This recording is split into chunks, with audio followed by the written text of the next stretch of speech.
بسم اللہ الرحمن الرحیم۔ سورہ العلق۔ بسم اللہ الرحمن الرحیم، اللہ کا نام لے کر جو بےحد رحمت والا بار بار رحم کرنے والا ہے۔ میں سورہ العلق پڑھنا شروع کرتا ہوں۔ اقرأ بسم ربک الذی خلق۔ اپنے رب کا نام لے کر پڑھو جس نے تمام کائنات کو پیدا کیا ہے۔ خلق الانسان من علق۔ انسان کی بھی اس نے ایک لوتھڑے سے تخلیق کی۔ اقرأ وربک الاکرم۔ پڑھو اور تمہارا رب بے انتہا کرم کرنے والا ہے۔ الذی علم بالقلم۔ جس نے قلم کے ذریعے علم سکھایا۔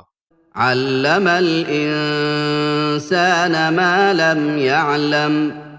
انسان کو وہ سب کچھ سکھایا جو وہ نہیں جانتا تھا۔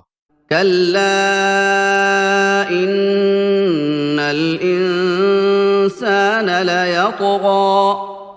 جیسے یہ لوگ سمجھتے ہیں اس طرح ہرگز نہیں، بلکہ یہ انسان حد سے گزر رہا ہے۔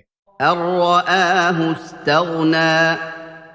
اس لیے کہ وہ اپنے آپ کو اللہ سے مستغنی سمجھ رہا ہے۔ ان الی ربک الرجعی۔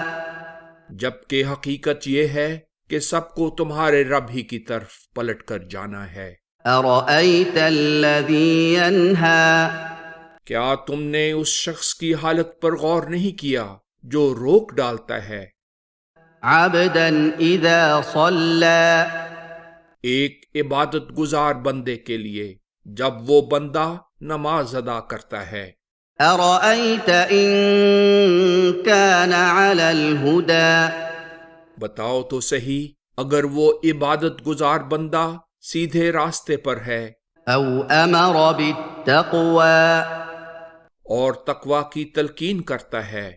ارأیت ان کذب وتولی۔ اور بتاؤ تو صحیح، اگر اس نے یعنی روک ڈالنے والے نے تکذیب کی اور منہ پھیر لیا تو اس منکر کا کیا انجام ہوگا؟ الم یعلم بان اللہ یری۔ کیا وہ روک ڈالنے والا نہیں جانتا کہ اللہ دیکھ رہا ہے؟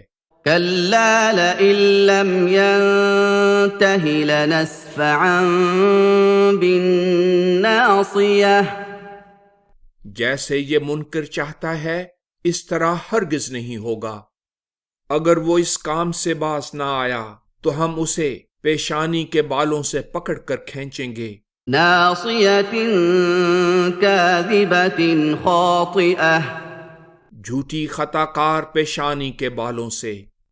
فلیدع نادیہ۔ سو وہ اپنے اہل مجلس کو بلا لے۔ سندع الزبانیہ۔ ہم بھی دفاع کرنے والے بہادر بلا لیں گے۔ کلا لا تطعہ واسجد واقترب۔ اس کے چاہنے کے مطابق ہرگز نہیں ہوگا۔ اے مخاطب، اس کی بات نہ مانو اور سجدہ کرو اور قرب الہی حاصل کرتے جاؤ۔